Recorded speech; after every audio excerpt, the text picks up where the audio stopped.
If it flows in, it's better. There you go. Just said that deliberately as we were starting. If it flows in, Perfect. It's better. Yeah, lovely, beautifully done. We should all say like "I stand" with Sasha White in unison. Yeah, that won't be awkward. Can you imagine how awkward that would be? Hello, everyone. Hello, everyone. Hi, everybody. Thank you for joining us. We're just doing we didn't do it on Sunday, so we're just getting together for another today. Sorry about my lighting. I look a bit Trump-like, as Arty said, but it's just it'll be better as we go on. Not as we go on through this episode. That would be odd. I mean, week by week. Slowly getting oranger. My lighting will get better. No, less orange. I think I'll go for less orange. Okay. The value of orange skin has been so devalued since the president came in. We were talking just there. We were just starting off about Sasha White, who was fired the other day for, I think, just general turfiness. Does anyone know the details of why she was fired? Oh, I can't remember the exact tweet, but it was something really, really basic. It was literally like, I have the utmost support for trans people, but I believe that biological sex exists, and it's important that women have a biological sex class that's recognized. Something just utterly basic. Yeah, the usual. I saw Katie Montgomery going through. Oh no, it wasn't Katie Montgomery. It was someone else. I'll find the name of the person and shame them on screen. But she just did like this multi-thread tweet multi-tweet thread. That's just every single tweet this woman ever did, and the way everything is completely. Sorry, I'll just try and find this while we're talking. Everything is completely twisted to the most appalling kind of version of it, you know.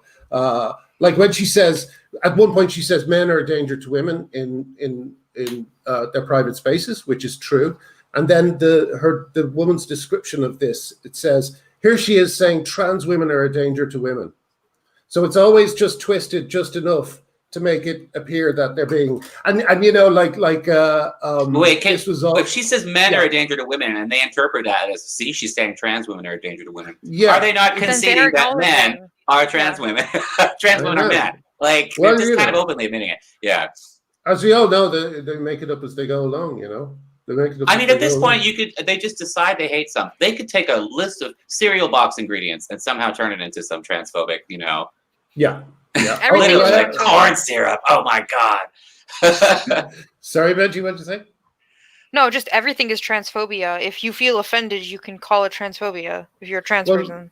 Yeah, I mean, and the umbrella is so wide that it can cover anyone. You know, I mean, that's the thing that I'm GNC, so technically I'm trans because that's what the trans umbrella says. So therefore, I get to dictate what's transphobia. So that's all fine. Good. We can all relax. Right. Well, I wear foundation occasionally, a little spot. So, but it's good that the hashtag. I'm basically a woman, so another trans. I have to admit, I'm quite gender conforming. I'm sorry. I'm the grey flag, the grey cis flag. Yeah. For shame. But I'll tell you what I found reassuring about it. She's American. That really cheered me up because, you know, it's so rare to see two things. First of all, Americans talking out. Second of all, American in the publishing industry, which is so, as an industry, has been so disappointing on this. So many writers just coming out as utter cowards and misogynists and you know, people who don't really value free speech at all. They've just been disgusting, you know. But I thought it was reassuring that she was speaking out at all, even though she did get fired. And you know, I also noticed, of course, as soon as she started speaking, that woman from Matilda just kind of jumped on her, you know. And she said exactly the same things to her that she said to me when I started talking about it. She uses exactly the same thought-terminating cliches, like most vulnerable population in the world, you know, and all that sort of thing. It's just fascinating to watch them try it on a woman who, wasn't really in a hugely safe position, who obviously thinks about what she's saying, and she got fired for it. So I think there's a lot. Remember when J.K. Rowling and Noam Chomsky and everybody signed that letter saying that we need like freedom of expression and free speech and all these things, and everybody was like, oh well, it's just those rich people who don't want to face repercussions for being bigots or something. And it's like, no, this is what they were talking about, that like random everyday people are getting fired for this, and they have like name recognition, so they're talking about it. Yes. Yeah, because they're in a safe position to do so. It's like, you can't talk about certain, it's like getting tenure. You need to be uncancelable in order to protect the people who are cancelable, right? Exactly. And I'm really proud of this woman for, she hasn't backed down, she hasn't apologized, and she's been very, very reasonable and very sensible. It's really horrible what's happened to her, but I have so much, I'm so proud of her for speaking up, and I'm so proud of her for sticking to her principles, and it's a terrible shame that she's lost her job, but she has so much support. And the fact that she is being so confident and she's not backing down, she's not wavering, I think it's really, really highlighting how important this is. I think she's drawing more people to this movement, and so much power to her.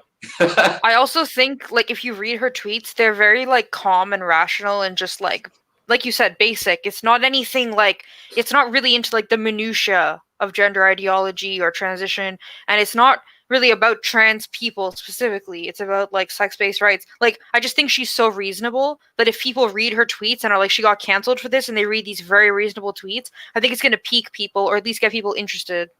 Yes, absolutely. Well, she's gone from about 1,000 followers to almost 10,000 now on Twitter just in the last couple of days. So that didn't happen to me. I lost 300,000.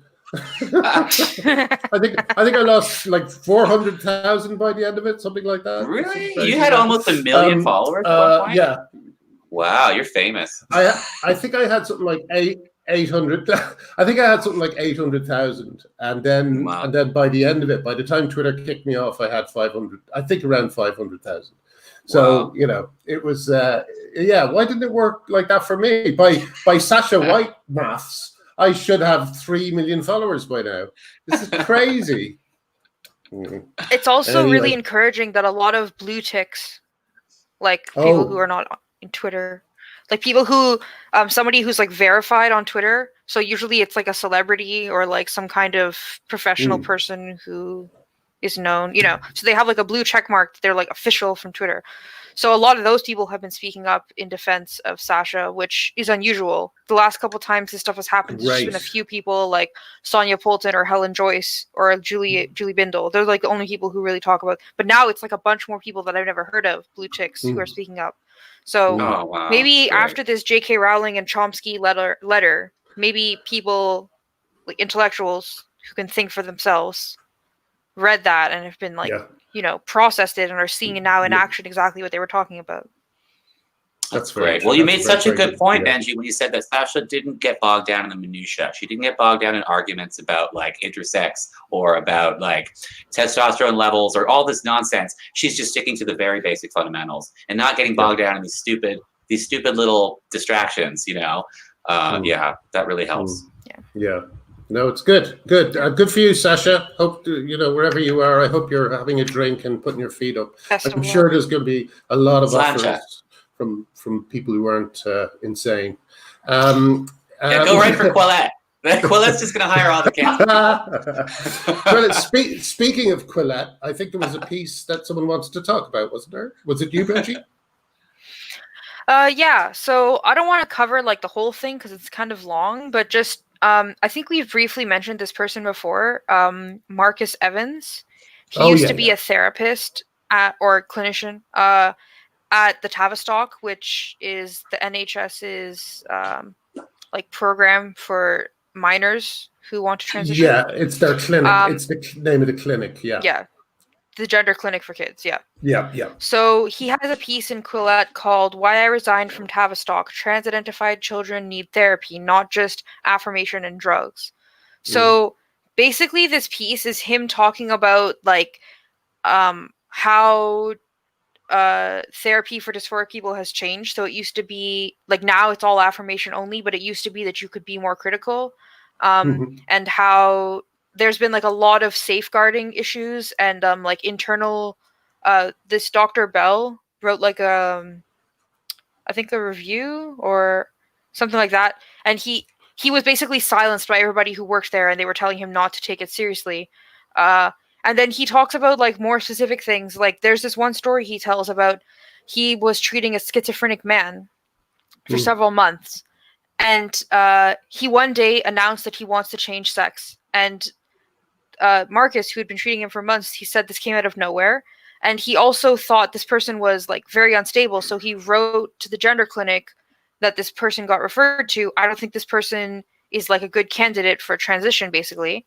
And back in the day, what he's talking about, it was like a negative indication that if somebody has schizophrenia or also other things he didn't mention, but like borderline personality disorder or bipolar or things like that, that it was like contraindicated to affirm sex reassignment for those people. And so he wrote to the clinic saying, I don't think this guy is stable enough for this.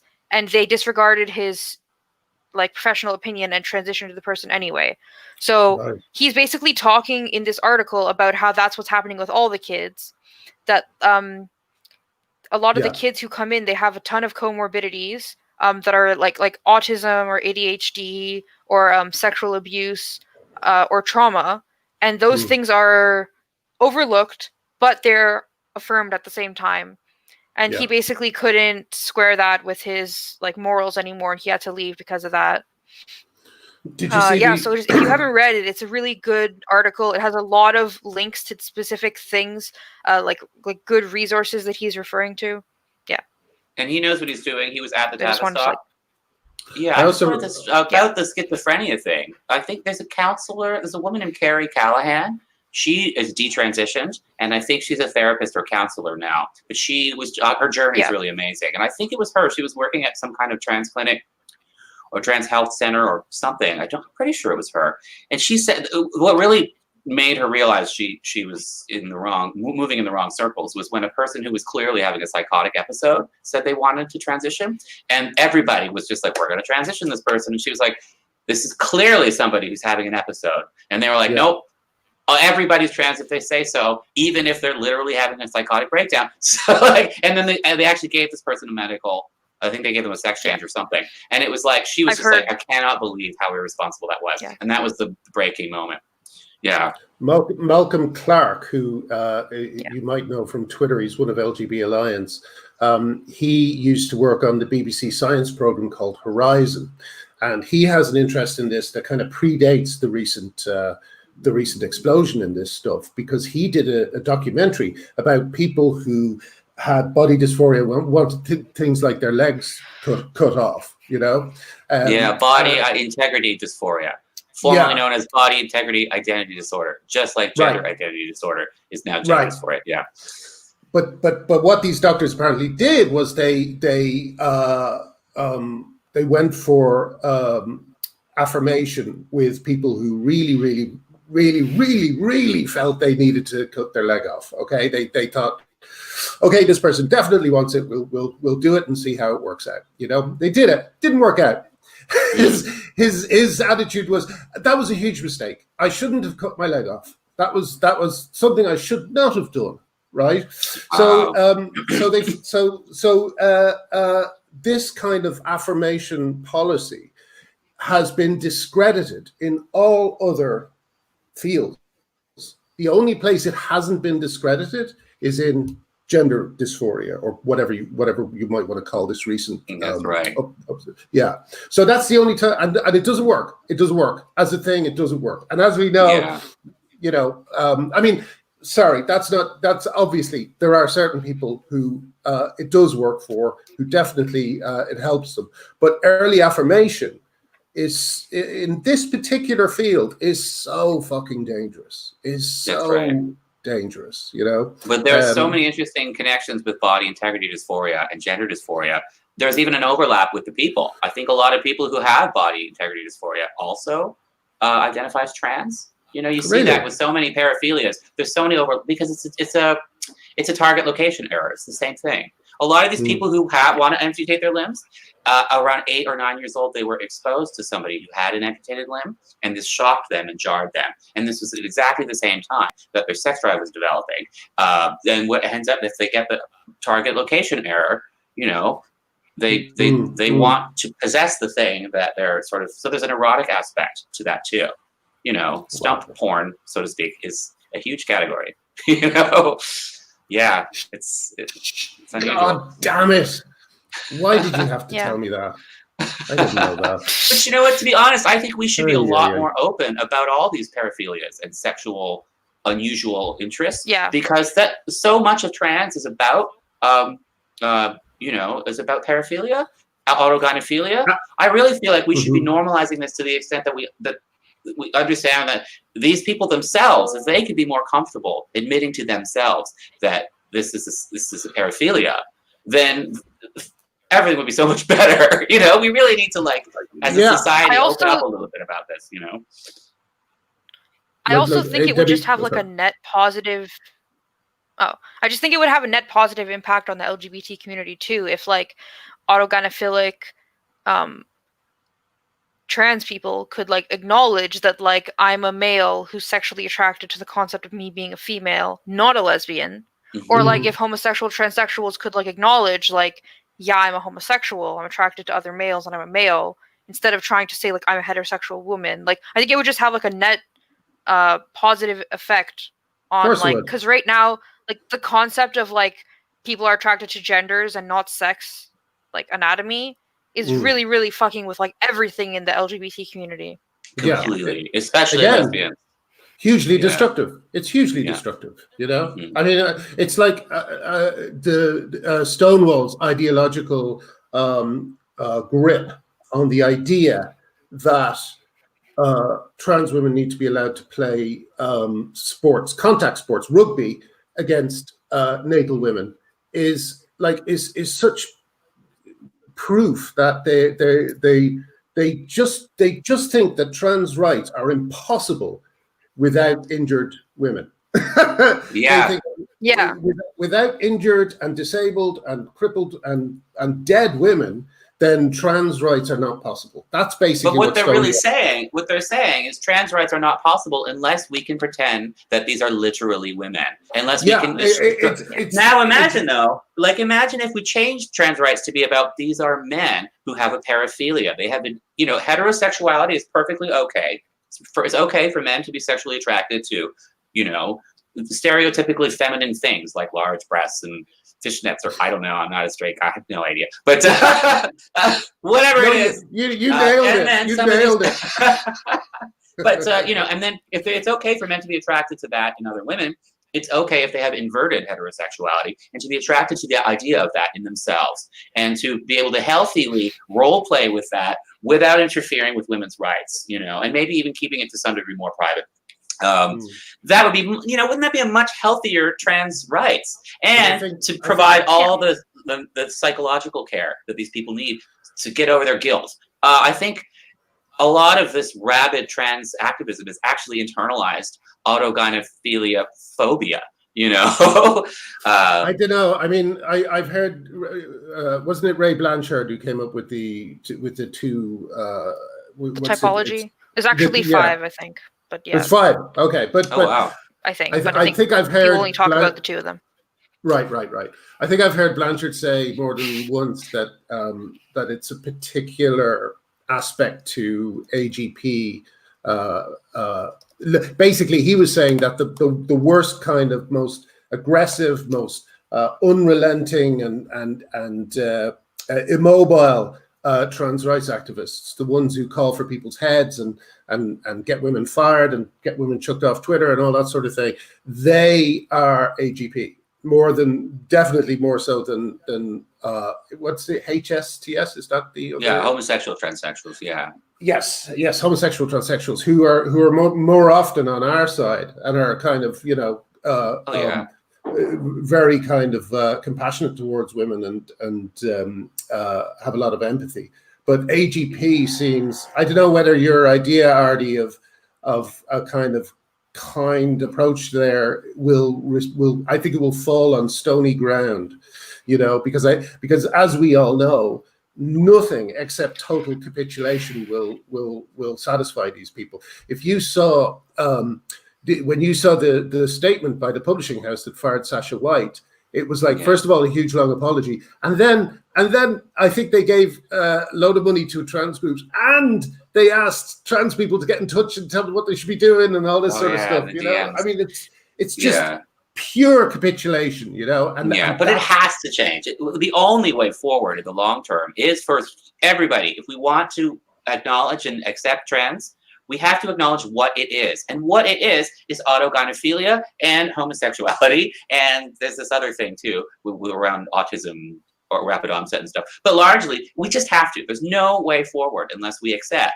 that there are males who like to cross-dress. There are males who have an erotic charge around looking feminine. And we have to make that acceptable. And we can do that by breaking down gender barriers, by making it acceptable for men to wear feminine clothing, and breaking down stigmas around, you know, minority sexualities.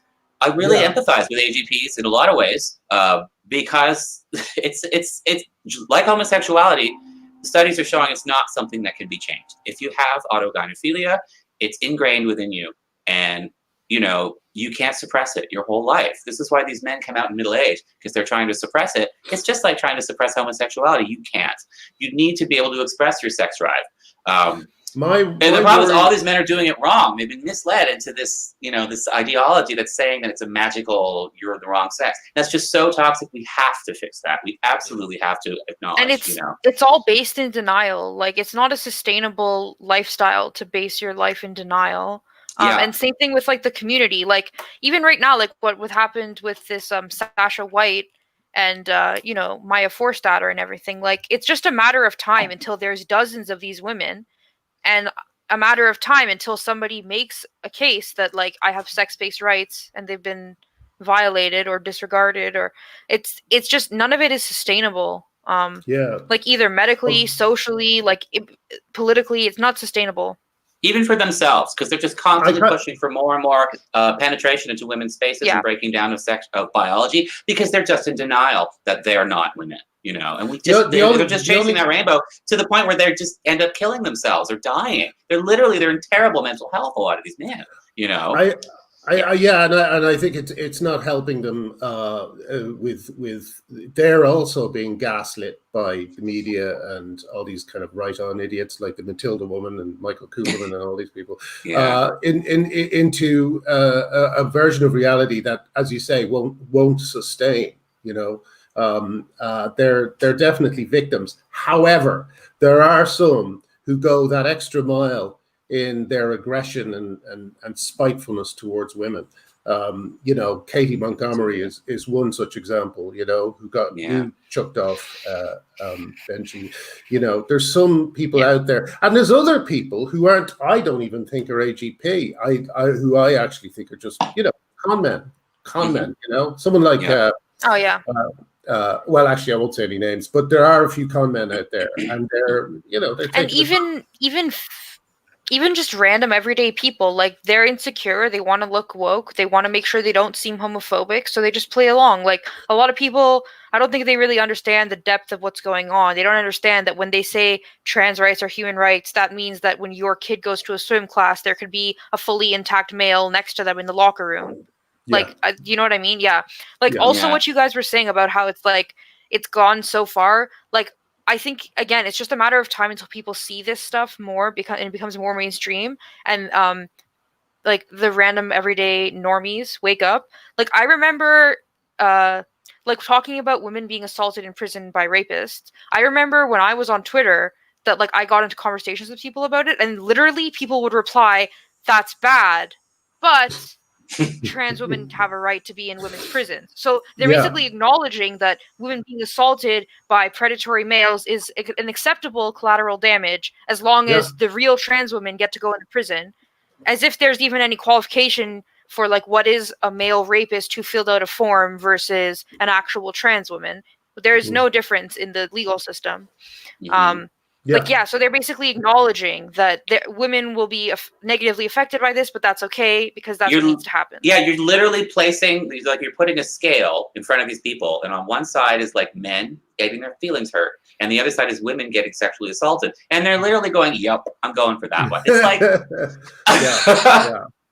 I mean, it's a zero-sum game. So, you know, like, men will get their feelings hurt, or women will be sexually assaulted. And if you're so afraid to let men get their feelings hurt that you're willing to accept women getting sexually assaulted, then check your fucking head, you know? I also feel like these activists, like, first of all, they're misinformed, but also they're just like, they catastrophize everything. Like, for example, how they say that trans people are like the most oppressed population or something. Like, have you ever talked to like a sex trafficking victim before?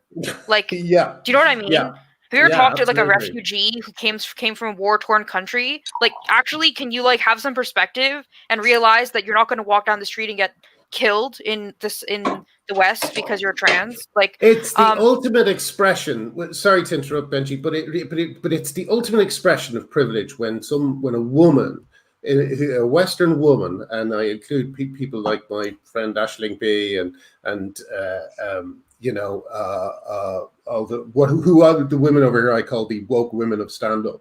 But just because they're fine, and just because those in their very privileged surroundings are fine, they think every woman is fine. You know, it's the most blind. You know, I used to get annoyed by the word privilege. I used to, like every other straight white man, I used to go, "I'm not privileged." But this for me is like the perfect expression of it, you know. And can we acknowledge these are the same people who are going to whine about white feminism, and they're like the same people who are committing, so-called, you know, who are being very privileged. I'm really not. It's just I think feminism. Like, you know? Sorry. And to get back to the prison thing, like, again, it's like misinformation and catastrophizing. Like, do you know what happens in a lot of prisons when there's like an LGBT person who's in danger from being in Gen Pop? They put them in like an LGBT wing. Yeah. Like, they're not just going to like allow them to be assaulted and killed. Yeah, you ask these people, like, what about a cross-dresser? Should a cross-dresser go in a women's prison? Oh, no, because that's still a man. Well, what if that cross-dresser just decides to declare that their pronouns are she, her? Suddenly, they're the most vulnerable person in the world. Just like that, you know? If you think that, you know, effeminate gays should still be in the male prison population, and cross-dressers and transvestites should be in the male prison population, then why the hell do you think, you know, how is it different than, you know, and of course, transgender... The transgender umbrella consists largely of people who would have been categorized as transvestites until 10 years ago, you know? Yeah. These are people who would have self-identified as transvestites, you know? Yeah. And it's exactly like you said, Arty, like the male feelings matter more than the female like experience, basically. Like, if you actually think about like the prison population, like, I don't remember the stats, but for like the female prison population, a huge amount of them have suffered like sexual abuse or who have been like prostituted or sex trafficked. And it's like that those women of those demographics with those trauma, that doesn't matter. As long as this male feels like a woman gets to fill out a form and go into the women's prison, that's what matters. Not how it affects these women in prison. Oh my God, what happened in... Yeah. Imagine if you've suffered abuse and you're in a prison, and as one of my favorite stats that I always tell people is that the male to female prison population is something like 800,000 on the male side and 3,000 on the female side. You know, I'm not sure if those are the exact numbers, but it is a tiny fraction of the male prison population. And the reason for that is that women do not have the same proclivities for getting into trouble that men do. You know, and another phrase that's often said, backing up your point, Benji, is they say behind every woman in prison is a man. You know, usually there's a man who has somehow led to them being here, and sometimes yes, it's because of abuse and stuff like that. So imagine what those prisoners felt in wherever it was. I can't remember the prison, but when Karen White was brought in, this bloke in a wig who would go on to assault four women prisoners, when men in uniform walk another man in, you know, men in uniform walk another man into a group of vulnerable women and allow him to attack, like that for me, that's another reason why sometimes I feel like I have to fight this because the stability will go in my life if I let it go on, because those women should not have watched men in uniform, men who are supposed to be protecting them, walk this guy in, and if we let that happen, and people always say, oh, everyone goes on about Karen White, first of all, it's not the only example, as you know, with your friend Heather, and second of all, those 4 women who were attacked were 4 women too many. The number of women in prison who should be attacked by men in wigs is zero, Right. Anyway, sorry. Yeah. But last thing I'll say on this. But when women like Matilda, the Matilda woman, and Janie Godley, who's a Scottish comedian who just weighed in on it today, the Matilda woman launches on people who like Sasha White and jumps on them and starts trying to shame them. But my thing is, is she stupid or is she evil? Like, is she stupid enough not to know that men in women's prison are a bad idea, or is she evil and she doesn't care? Because they're the only 2 choices. They're the only 2 choices. I love that. They're the only 2 choices. Or willful ignorance. Yeah. I think it's the cult mentality again. All my years obsessing over trying to figure out what's going on in the minds of Scientologists and JWs and things. Are like, oh, okay. I can see it a little clearer now. People are just willfully blind to things. Yeah. It's because based on their values, they can't know these things that contradict their values, so they purposely don't inform themselves about those things. Like, yes, I remember at certain points being on Tumblr, and I don't think it wasn't the prison thing because that hadn't really happened yet when I was that age, but I remember things going around that were like just, as a result of self-ID laws, like washrooms. In washrooms there was like men who would go in and would like put cameras or something or assault children and little girls in washrooms. And I remember when they would share the articles, our response was always, oh, that's from a right-wing news source. That's not really what happened. That's just a man. That's not a trans. Like, there's always a way that you can rationalize that this is not relevant to your beliefs.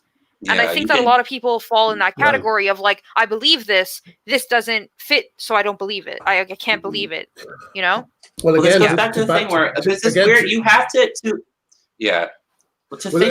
accept a piece of information, you actually have to process it. You have to actively take a piece of information and digest it and actively acknowledge it. So it's really easy to just push things out of your mind. Because it actually takes Janie Godley, on, who's this? I mean, I don't know why I'm so obsessed with Janie Godley. She's not really a big name, but she's a perfect example of that type of person who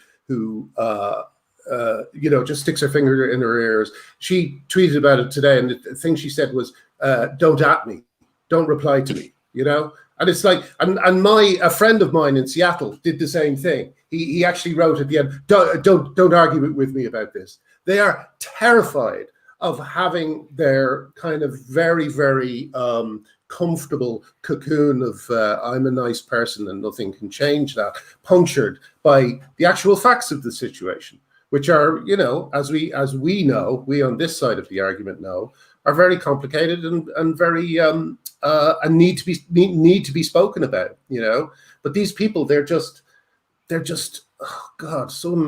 When I saw that tweet today from Jenny Godley, I was like, she's basically just saying she's okay with an end to women's spaces, an end to women's safety, an end to women's sport, and she doesn't want to talk about it. Well, that's understandable, Janie. That is understandable that you do not want to fucking back up your position there, Sorry, anyway. Well, there's an interesting, the social media is going to be very, all of it, like, just look back to the past of like the civil rights battles.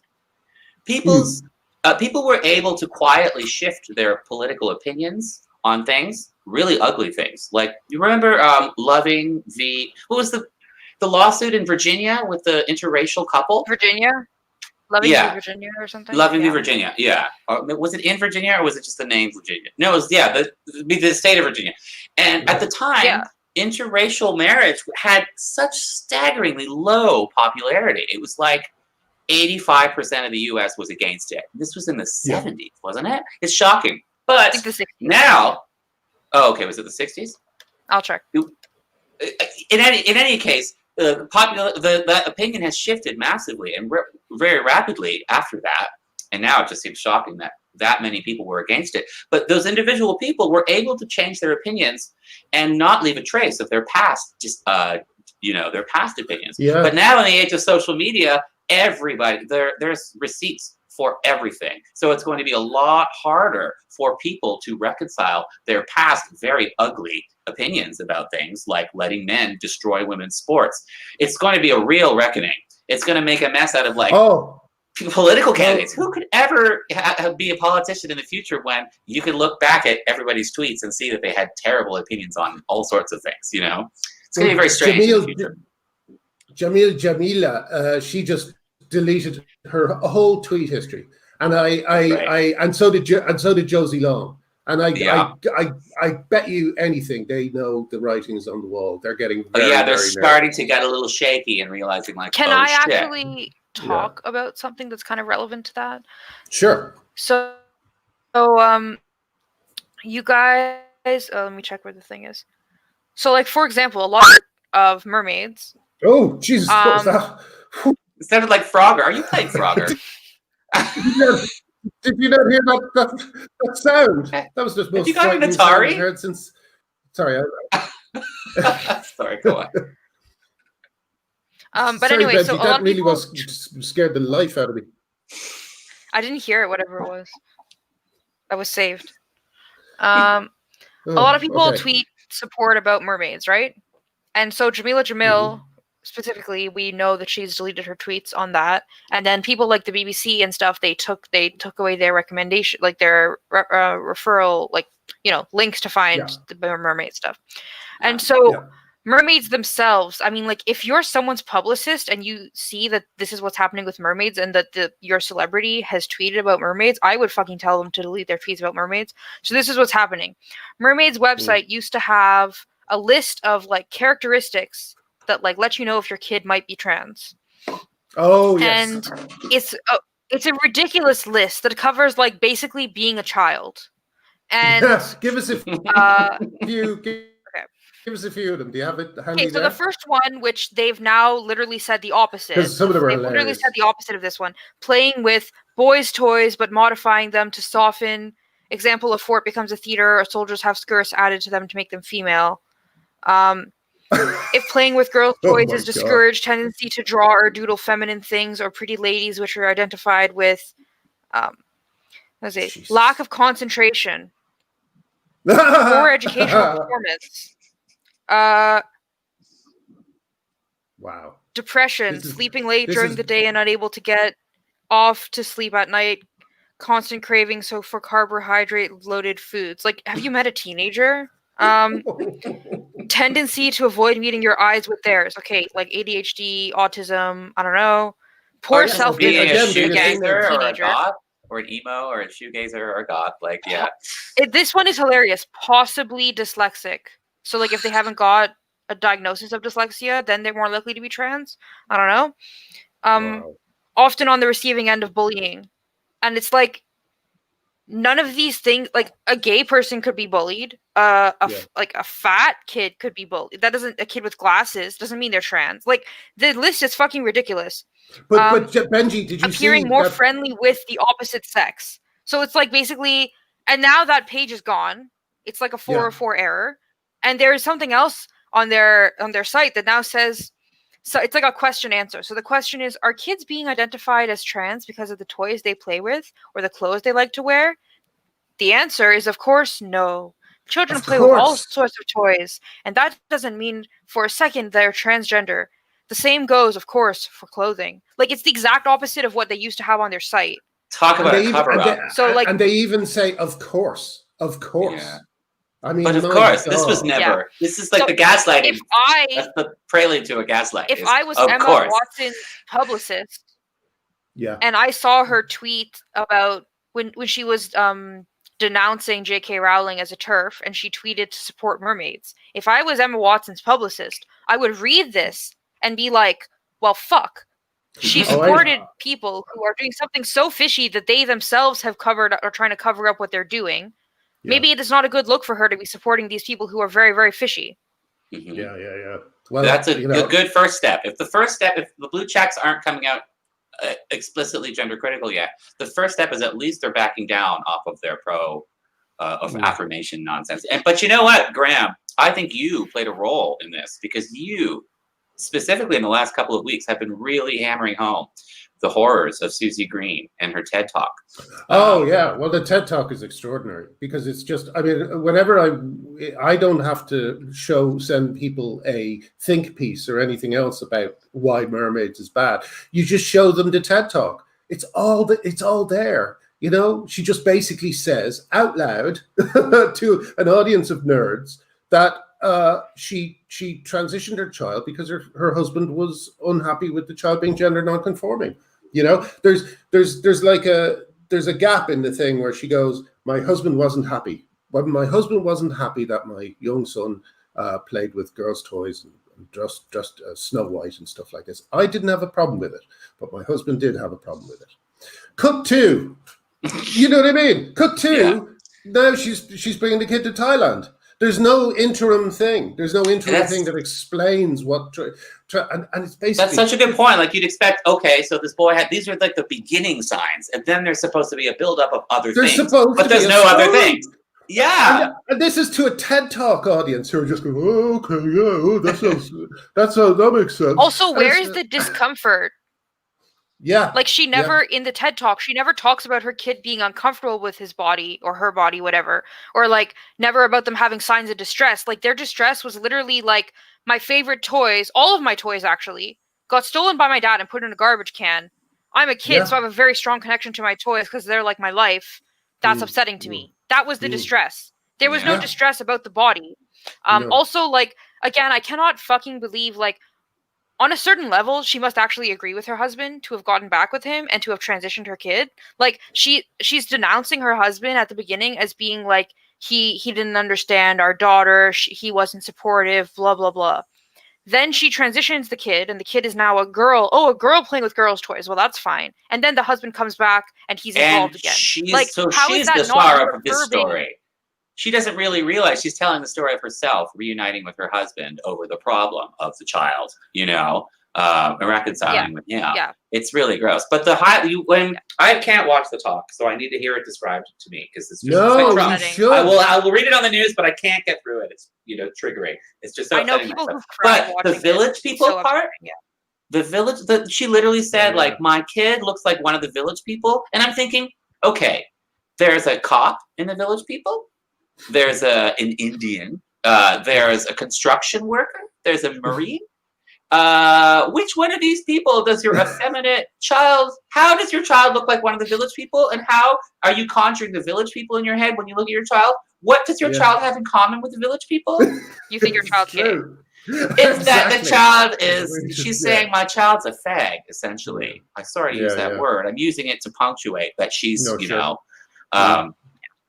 Someone said I wrote about it, and I was talking a lot about the husband, but someone said to me, I think you let her off very easily there, and I think I probably did. I think there's, I don't know, but and how ironic is it that Susie Green goes from LGBT award ceremony to award ceremony, picking up awards for the great work she's doing.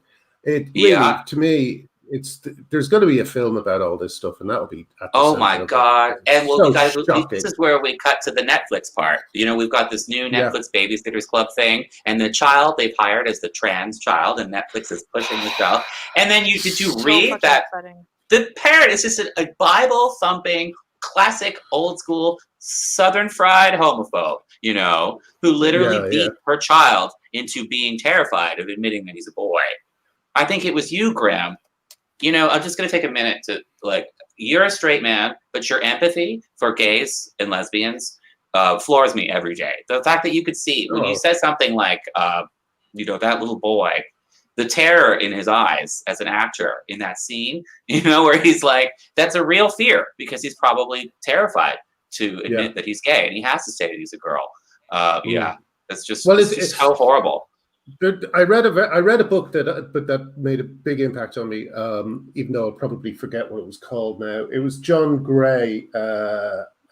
No, I can't remember the title, but the premise of it I do remember, where he said that it's a fallacy for us in the West to think, as we used to do. I'm not sure we think it anymore, but that the world is progressing, it's getting better all the time. And he pointed out that the truth of it is that some places are getting better, some places are getting worse, you know. And to the idea that homophobia has been eradicated is so naive.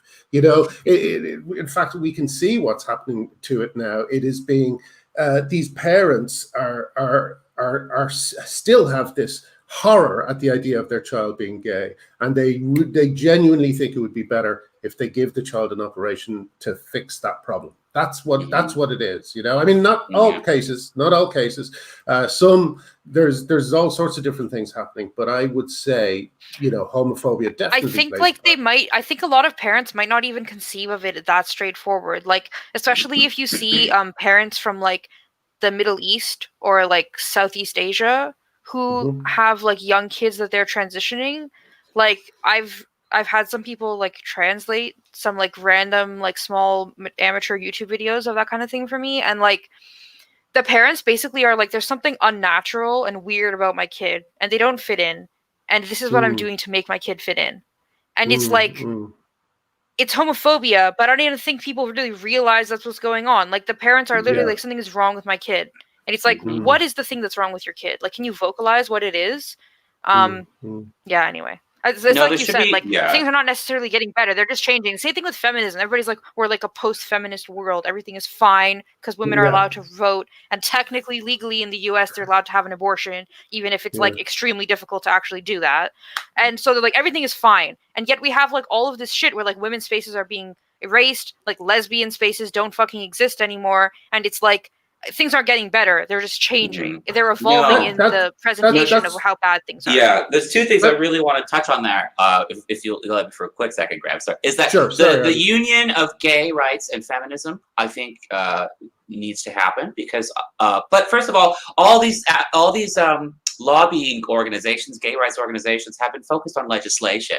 And gay rights legislation is all but one, but that's not the battle. Homophobia is about changing minds and changing hearts and changing attitudes and changing society in a social sense, so that people are comfortable seeing, you know, so the gender roles are dissolved. And that's where feminism and gay rights really come together.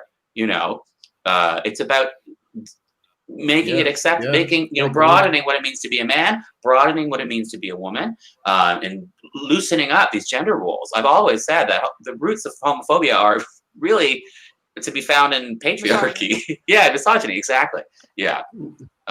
So these this is why organizations like the LGBT Alliance are really going to be the vanguard of this.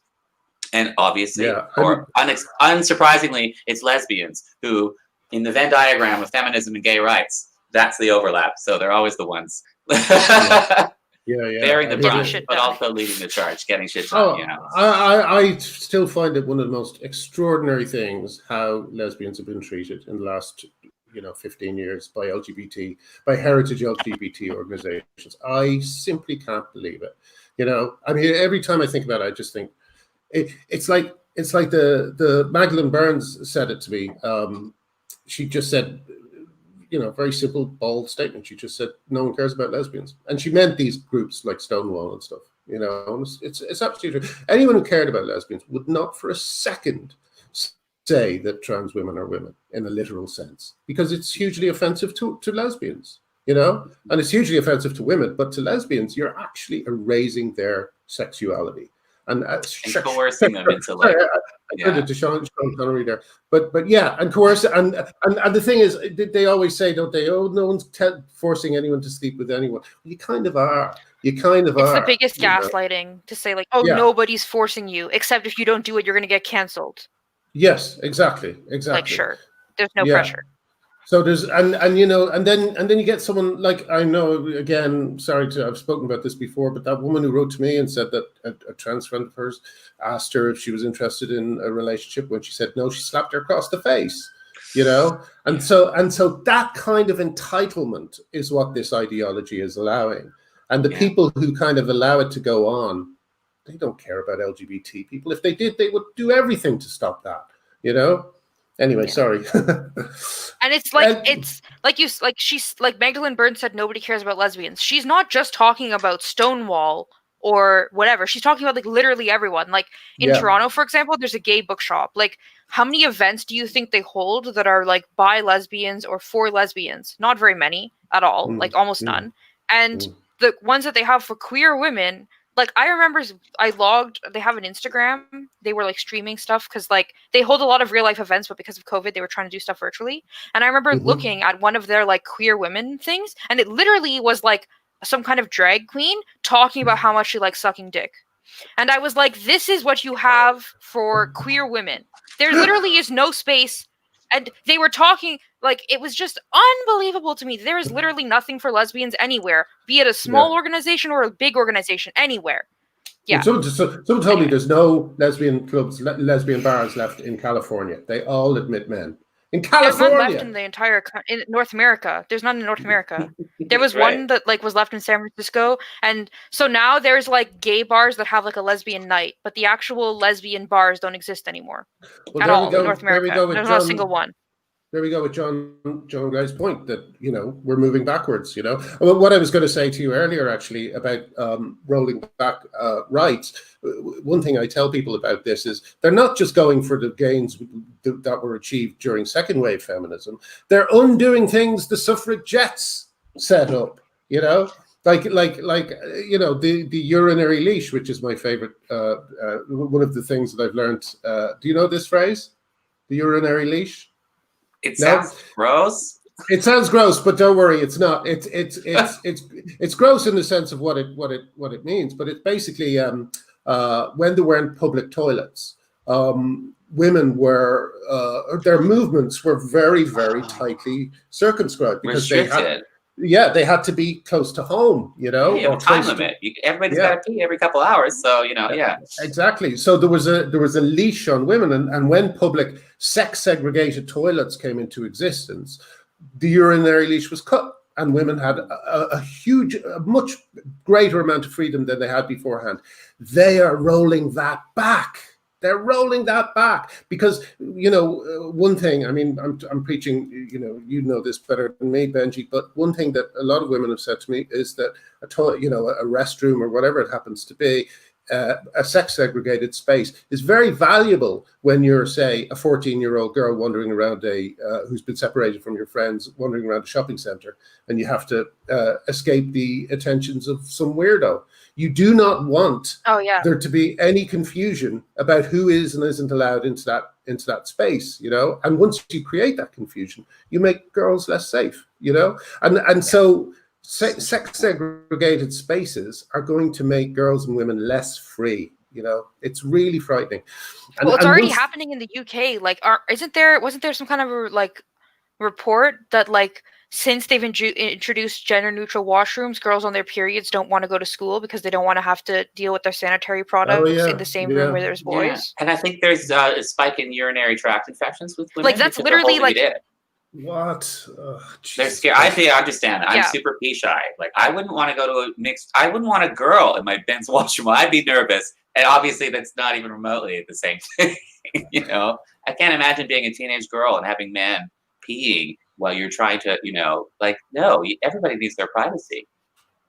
First, we fix society's attitudes about especially whatever, like, and then,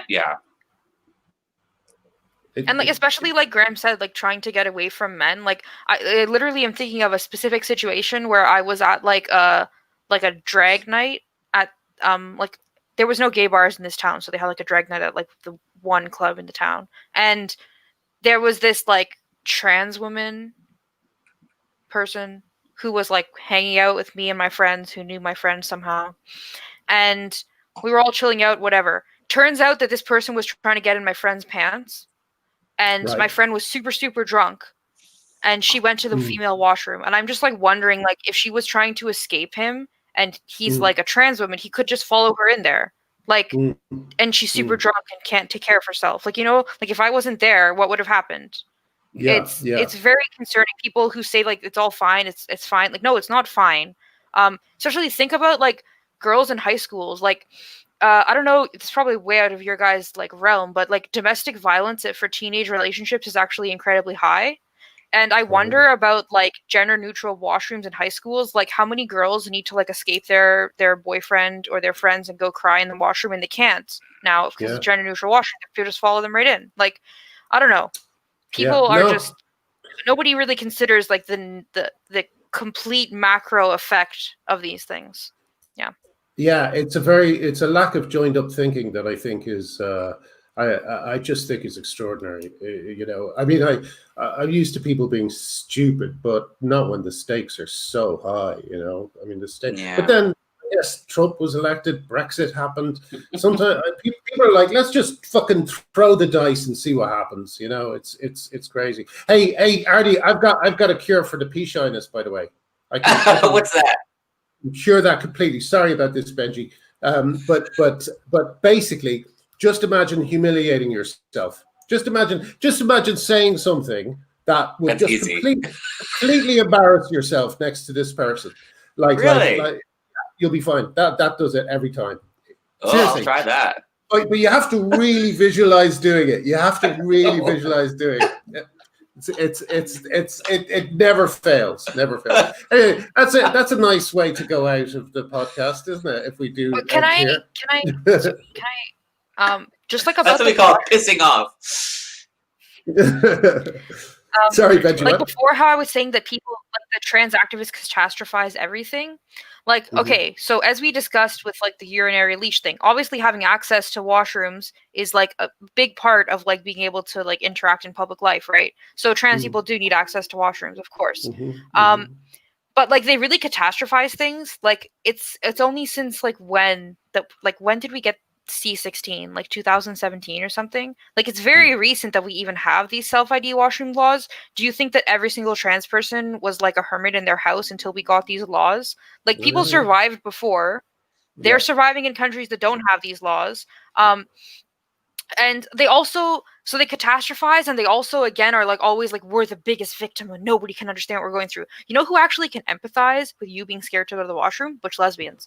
Butch lesbians have like washroom phobia, because they know that they're going to walk in and somebody's going to say, can you show me your ID? I don't think you're a female. They're going to call security guards. Security guard's going to come and say, can you show me your ID? Because I don't think you're a female. Or they're going to walk in and all women are going to look scared and run out of the washroom. Like, they have a phobia of washrooms. They actually can empathize with trans people. But instead of saying, like, I can empathize with you, we're in a similar situation, they're like, no, we're even worse off. You have no idea what we're talking about. You all need to shut up. Anyway, so it's like I said, like they just have to catastrophize everything and make it so that they're the biggest victim. When, like, actually, if you can't use the gendered washroom that you want to, probably in most like cities, metropolitan places, you can find, there's like an app to help you find like Starbucks style washrooms, like a single stall washroom. And I know a lot of like butch lesbians who use that app because they're only comfortable using those washrooms. Are they restricted significantly from public life? No. Is it stressful? Kind of, yeah, but they're not going to die anyway. Well, we should all move towards single-use washrooms. They're better for everybody. I was so angry. There's like a hyper-woke queer theater space in my city that spent got this huge government grant to completely renovate their washrooms. And they had all the space in the world to institute single-space washrooms, and instead they instituted this grand gender-neutral single washroom. So that, and it had like terrible stalls with like a lot of space, you know? Yes. No privacy at all. And so all women, all men, all trans people all have to poop and peep together, no privacy whatsoever. And it seemed like it was a grand gesture to say that women don't have private space anymore. And it seemed like the whole thing was just like affirming trans people, trans women, you know, to let them. It just seemed like such a slap in the face. The washrooms before actually had very, very private stalls that were like full walls. They weren't like individual spaces, but the stalls themselves were very private. And this place was such a queer space that men and women kind of shared each other's bathrooms anyways, you know? And they just they spent $100,000, shut the place down for months so that they could make the washrooms way less private for everyone. And it seemed almost like this is like a fetishistic trans woman who dreamed this up, you know? You know what I mean? The other thing about mixed spaces is pandering to the fetishistic trans women. Pandering, like we need to make it as like we need to make the visibility between men and women in the bathroom as make it as unprivate as possible to show how progressive we are. Yes, it's like the prison in Oz. The glass walls. And the other thing is, I'm sorry, but the difference between the men's room and the women's room, I had by mistake. Whenever I wandered in by mistake, it's a beautiful, fragrant smelling place, the women's toilets, but the men's toilets smell like a reptile house. It's just the worst. And it's because, men just kind of go in and go, and they go out again. Whereas, it just seems like a lot more dignified on the other side. But men are disgusting. They're disgusting. And women shouldn't. I remember reading a thread. I have no idea who it was, but it was a woman in the UK who worked in some kind of like a business office, like an office in a business building. And she said recently they changed all the washrooms to gender neutral except for like one on like a different floor. And so she said, when you go into the washrooms now, you often see like the stall is open and there's only stalls, there's no urinals. And like that's the proper way to do a gender neutral washroom, at least. If you're gonna do it, don't have urinals, at least, okay? From my experience, it's not a good thing. Anyway. No. So, but she said that the men will go in there and just like stand with the stall door open and pee into the toilet. Mm-hmm. So she's like, I don't feel comfortable going in there because there's like dudes whipping their dicks out, like that visible. And also she said they like pee all over the floor and stuff. So she's like, where it used to be like a clean space for women to go pee is now like men peeing all over the floor, and we have to like navigate that or travel to a different floor to use a different washroom. So that's what I'm saying. I don't know. It's like whoever is building this, I don't know if they realize how dumb it is. They don't also, when you said that at Arty, like about like a theater. Yeah. I thought like if I don't know. Okay, you go. Benji, I'm go. gonna say my thing. Okay.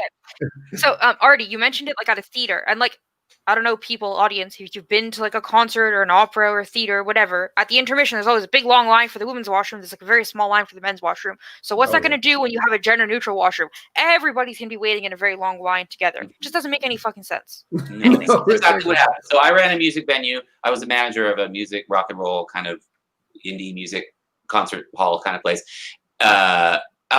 And we went gender neutral because all these staff were very woke, with the washrooms. But that meant the men's room would just change the signs, essentially. But of course, the men's room is like a bunch of urinals and one stall, and then the women's room is like 4 stalls. And all that meant is that it's just we have 2 men's rooms and 1 women's room. And the women's room became a disaster. It was messier. The lineups were longer. Men have no problem. They could use the men's room and go pee at the urinal, just piss against the wall, Piss on the trough. But now suddenly the waits for women were longer. It's messier. Women, nobody wanted to say anything, but you could tell that women were very, very uncomfortable.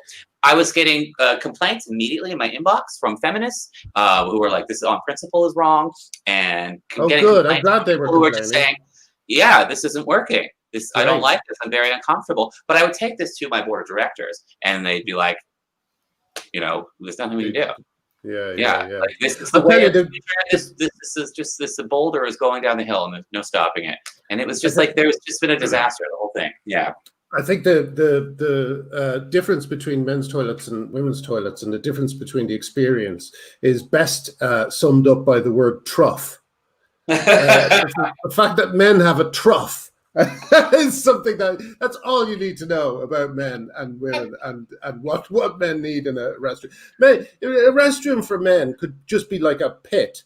It could be like they could just kind of walk into a big hole in the ground. Everyone surrounds it and wheeze into it. That's if you've been to some nightclubs in Paris, it really is like that. And men wouldn't care, But I think for women, it's just got to be a little bit nicer, Anyway, sorry, it's very kind of. I'm so hungry that I'm worried that again my stomach is going to start being picked up by the mic, so I'm going to have to go. I think we've done an hour or thereabouts. Can I just plug my channel for a second? Oh yeah, so I have a channel. It's called GNC Centric, and on my channel I have a weekly podcast that I do with like detrans and assisted people. It's called Postgender Funk, and I also might be starting another podcast, possibly. Great. Yeah, so go check out my channel and subscribe. What's the second podcast possibly going to be about? Can you say? I have two potential podcasts. Either one that's like a lesbian focus, or one that's like Canadian feminist news focused. Oh, okay. One of those two. Okay. I'd say there'll be a lot of crossover. I'm also starting I'm starting work like in 2 weeks, so I don't really. Yeah. Great. We'll see. I also want to plug your podcast, your Post-Gender Funk. I've watched a couple of them, and the last one I saw was brain exploding. You guys talk about this the experience of, you were talking about, what was the last one? Was it about body image and gender dysphoria? It was like I think eating disorders and dysphoria. Yeah. Oh my God, my brain was just, I learned so much in that hour. Everybody needs to watch this. It's just incredible. These young women are just so brilliant and so young and just so is full of these are like the geniuses of the future. Yeah, it's brilliant. That's the thing. It's like people like online, they're always like, oh, you're so unique. You're so articulate. You have so many like complex thoughts. Like, actually, no, I'm not unique. There's like hundreds of people just like me. They just don't have YouTube channels. So I'm just putting them on my YouTube channel. You're still the coolest, though, Ben. Oh, thanks. Okay, guys. Well, lovely to talk to you again. And I've set up my thing in a much easier place to get to. So, I won't leave it late next time, hopefully. So thank you for joining us, everyone, and see you guys next week. Bye. Cheers, everybody. Thanks for watching. Bye. Bye.